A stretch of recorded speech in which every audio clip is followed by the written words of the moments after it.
ನೋಡಿ, ಇದು CA 1919ರಲ್ಲಿ ಏನು ನಮ್ಮ ಇಲ್ಲಿ ಮಂಗಳೂರಲ್ಲಿ ನಾವು ಒಂದು ಪ್ರತಿಭಟನೆ ಮಾಡುವ ಸಮಯದಲ್ಲಿ ಒಂದು ಗಲಭೆ ಆಗಿದೆ.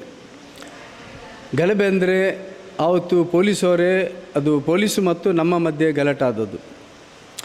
ಒಮ್ಮೆ ಪರ್ಮಿಷನ್ ನಮಗೆ ಕೊಟ್ಟರು, ಅಷ್ಟು ಬೆಳಿಗ್ಗೆ ಒಂದು ದಿವಸ ಸಂಜೆ ಪರ್ಮಿಷನ್ ಕೊಟ್ಟರು, ಬೆಳಿಗ್ಗೆ ಕ್ಯಾನ್ಸಲ್ ಮಾಡಿದರು. ಇದೇನಾಗಿದೆ ಅಂದರೆ ಈ ಪರ್ಮಿಷನ್ ಕೊಟ್ಟದನ್ನು ನಾವು ಪಬ್ಲಿಸಿಟಿ ಮಾಡಿ ಆಗಿದೆ. ಈ ಮಾಡಿದ ಮೇಲೆ ಜನರು ಎಲ್ಲ ಅದು ಮತ್ತೆ ಕ್ಯಾನ್ಸಲ್ ಆಯಿತು ಅಂತ ಜನರಿಗೆ ಯಾರಿಗೂ ಗೊತ್ತಿಲ್ಲ. ಕೆಲವರು ಸೇರಿದರು, ಅಲ್ಲಿ ಸೇರಿದೆ ಬರೀ 50-100 ಜನ ಮಾತ್ರ.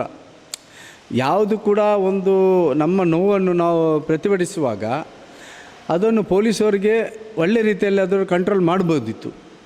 ಆ 100 ಜನವನ್ನು ಯಾವ ರೀತಿಯಲ್ಲಿ ಮಾಡಬೇಕಾದ್ರೂ ಒಳಗೆ ಆಗ್ಬೋದು. ಇವರು ಏಕಾರೂಪವಾಗಿ ಅದನ್ನು ಇದು ಮಾಡಿ ಲಾಠಿ ಚಾರ್ಜ್ ಮಾಡಿಕೊಂಡು ಬೇಡದ ರೀತಿಯಲ್ಲಿ ಫೈರಿಂಗ್, ಗೋಲಿಬಾರ್ ಮಾಡಿ, ಕಲ್ಲು ತೂರಾಟ, ಈ ರೀತಿಯೆಲ್ಲ ವಾತಾವರಣ ಉಂಟಾಗಿ ಅದರಲ್ಲಿ 2 ಜೀವ ನಮ್ಮದರಲ್ಲಿ ಬಲಿಯಿತು, ಜಲೀಲ್ ಮತ್ತು ನೌಸಿನ್ ಅವ್ರದ್ದು.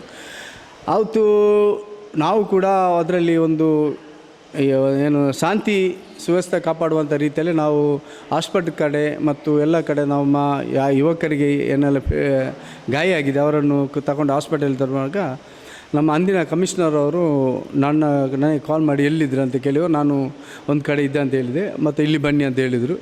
ಎಲ್ಲಿ ನೋಡುವಾಗ ನಮ್ಮ ಏರಿಯಾದಲ್ಲಿ ಅದು ಬಂದರ್ ವಾಟರದಲ್ಲಿ ತುಂಬ ಜೋರಾಗಿ ಗಲಾಟೆ ಆಯಿತು. ಮತ್ತು ನಾನು ಇವರನ್ನು ಕಂಟ್ರೋಲ್ ಮಾಡ್ತಾಯಿದ್ದೆ. ಆವತ್ತು ನನ್ನ ತಲೆಗೆ ಕೂಡ ಫೈರಿಂಗ್ ಆಗಿದೆ, ಗುಂಡು ಬಿದ್ದಿದೆ ತಲೆಗೆ. ನಾನು ಇವರ ಕಂಟ್ರೋಲ್ ಮಾಡಿ ಪೊಲೀಸ್ ಇಲಾಖೆಯವ್ರ ಹತ್ರ ಮಾತಾಡಿಕೊಂಡು ಇವರನ್ನು ಮಕ್ಕಳನ್ನು ಕಲಿಸಿ ಮುಂದೆ ಹೋಗಿ ಅಂತ ಮತ್ತೆಲ್ಲ ನಾವು ನೋಡುವ. ಏನಿದ್ರೂ ಕೂಡ ಕೆಲವು ಮಕ್ಕಳದ್ದು ಇತ್ತು, ಯಾಕಂದರೆ ನಮ್ಮ ಯುವಕರನ್ನು ಜೀಪಲ್ಲಿ ಹಾಕಿದ್ದಾರೆ. ನಾನು ಅದೆಲ್ಲ ಸರಿ ಮಾಡುವ, ನೀವು ಈಗ ಹೋಗಿ ಅಂತ ಹೇಳಿದೆ. ಪೊಲೀಸ್ ಫೈರಿಂಗ್ ಆಗ್ತಾಯಿದೆ, ನೀವು ಹೋಗಿ ಅಂತ ಹೇಳುವಾಗ ಮಕ್ಕಳು ನನ್ನ ಮಾತು ಕೇಳಿ ಹಿಂದೆ ಹೋಗಿದ್ದರು. ಮತ್ತು ಇವರು ಪೊಲೀಸವರು ಈ ಕಡೆ ಒಂದು ಫೈರಿಂಗ್ ಮಾಡುವಾಗ ನಾನೊಂದು ಬಂದು ಫೈರಿಂಗ್ ಮಾಡೋದು ಬೇಡ ಅಂತ ಹೇಳುವಾಗ ನನ್ನ ತಲೆಗೆ ಫೈರಿಂಗ್ ಆಗಿ ನಾನು ಸ್ಪಾಟಲ್ಲಿ ಅಲ್ಲಿ ಇದಾಗಿ ನನಗೆ ಮತ್ತೆ ಏನಾಗಿದೆ ಅಂತ ಗೊತ್ತಿಲ್ಲ. ನಾನು ಮತ್ತೆ 1 ತಿಂಗಳ ತನಕ ಹಾಸ್ಪಿಟಲ್ಲಿದ್ದೆ, ಒಂದು 5-10 ದಿವಸ ICUಯಲ್ಲಿದ್ದೆ. ಮತ್ತು ಇದಾಯಿತು.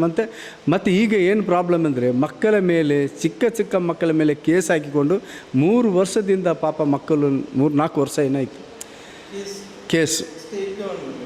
State government BJP government, state government ಇದೆ.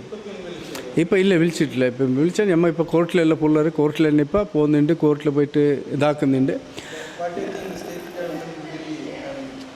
ഇപ്പോൾ അല്ല കേസ് വിഡ്രാക്ക ഇപ്പം ഞമ്മ ഇപ്പോൾ പറഞ്ഞിട്ടുണ്ട്.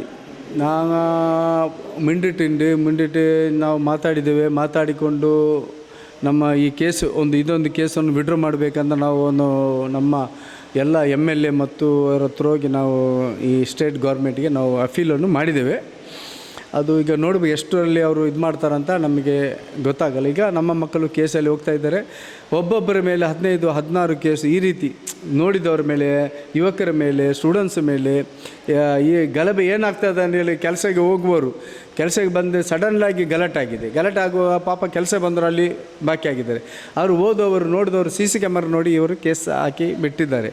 ಈಗಲೂ ಕೂಡ ಎಲೆಕ್ಷನ್ನ ಮೊದಲು ಕೂಡ ಒಬ್ಬೊಬ್ಬರಿಗೆ ಕೇಸ್ ಚಾರ್ಜ್ ಶೀಟ್ ಮಾಡ್ತಾ ಇದ್ದಾರೆ. ಇದೆಲ್ಲ ನಾವು ಈಗ ಫೈಟ್ ಮಾಡ್ತಾ ಇದ್ದೇವೆ. ಮುಂದಿನ ಎಲೆಕ್ಷನ್ ಮುಗಿದ ಮೇಲೆ ಖಂಡಿತವಾಗಿ ಇದನ್ನು ನಾವು ಸರಿಪಡಿಸುವಂಥ ಕೆಲಸ ಮಾಡ್ತೇವೆ ಅಂತ.